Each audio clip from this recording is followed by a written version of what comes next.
What I wanted to speak about was swarming. So there's a few reasons why bees swarm. So swarming, number one, is nature's way of the hive dividing and proliferation of the species. Speak about that first. So what would happen in that situation is the hive becomes overcrowded, okay? And with the overcrowded hive, besides them getting irritable, the hive may take up a lot of space, and so the queen's mandibular pheromone hormone that prevents the bees from building queen cells becomes more diluted in the hive. So what happens is the worker bees are then compelled to start building queen cells, which is a cell that's much larger than a normal cell or a worker cell or a drone cell, and the queen will lay eggs in those cells. When the queen lays eggs in those cells, the worker bees know to only feed those cells royal jelly, and those are going to become queens. They can't become anything else. So what's happened is the population has grown. They're doing really well. The space is too small for them. The queen's mandibular pheromone hormone to inhibit cell building is diluted in the hive, and so all of that together encourage the worker bees to build queen cells. They build their queen cells. The queen lays eggs in those queen cells, and the workers know only to feed those cells royal jelly so that they can become queens. They know that because of the shape and size of the cell. Finished. From that point, they put the queen on diet because she is going to have to fly out. She's going to have to leave with some of the hive, some of the existing colony. So between a third and half of the existing colony, depending on how bad the overcrowding is and what resources are needed, that's who she's going to take with her. But she can't fly because she's fat. Her job is to lay eggs. Her job is not to fly. So they'll literally like put her on a diet. They'll feed her less or nothing. They'll jump on her back and ride her around the hive to help her to like burn energy. Like she's exercising, and she's getting ready to fly. At the time where those queen cells are now ready to emerge, those queens are ready to emerge, the hive has already sent out scouts to find a new home. Those scouts will come back to the hive and do what we know as the bee dance. So the bee dance is to find food, but it's also to find a new accommodation. So they'll come back and they'll do the bee dance, and it's kind of funny. Like the colony is a democratic organization. Upwards of 70% of the bee dancers have to agree on the location of the new home, otherwise they're not going to go anywhere. So it's 70% of the dancers have to do the same dance, and then the colony says, okay, cool, we found the right place, it's time to leave. At that point, so this is now the new queens are about to emerge. The old queen's been on a diet, she's ready to fly. They found a new home. Now the bees go into a little bit of a frenzy. There's a lot of activity in the hive, and they start to encourage her to move further and further towards the entrance, like it's time to go. And they'll literally like kick her out the entrance if she doesn't.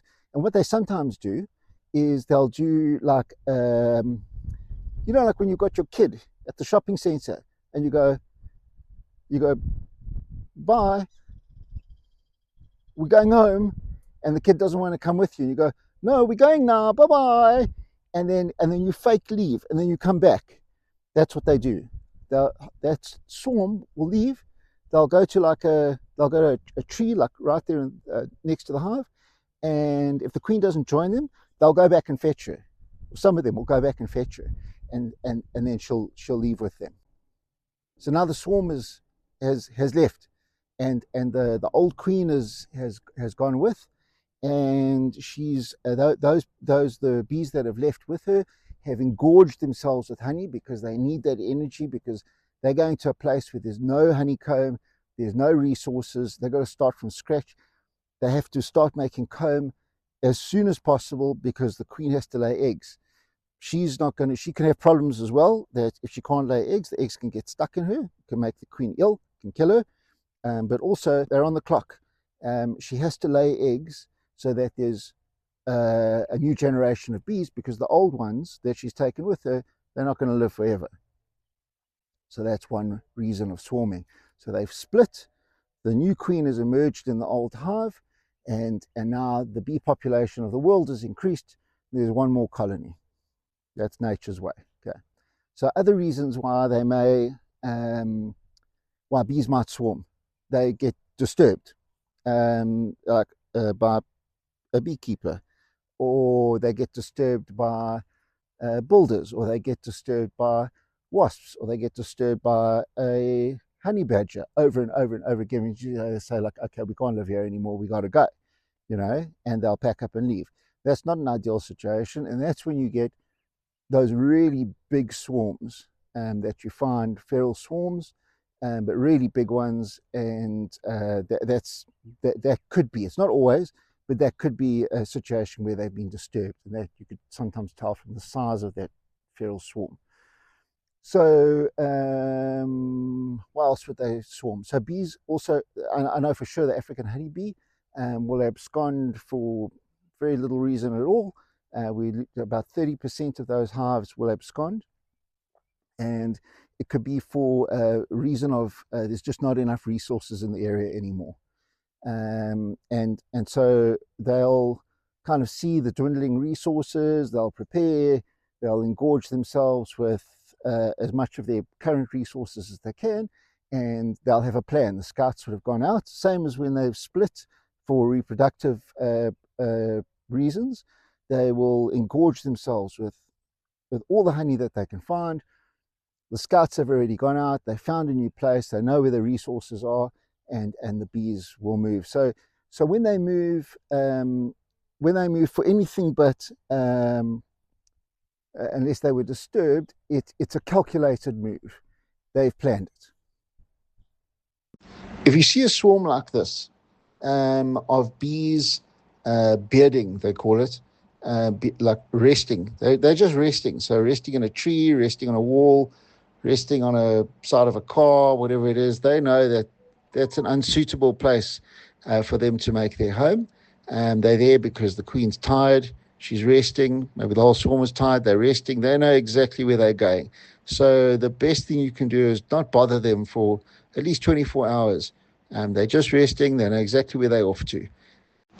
If they are there for longer than 24 hours, call a beekeeper, and the beekeeper will come and assess their behavior and decide what to do with them. And they're really easy to remove in this situation, because they are protecting the queen, but they're not protecting any resources or brood or their home.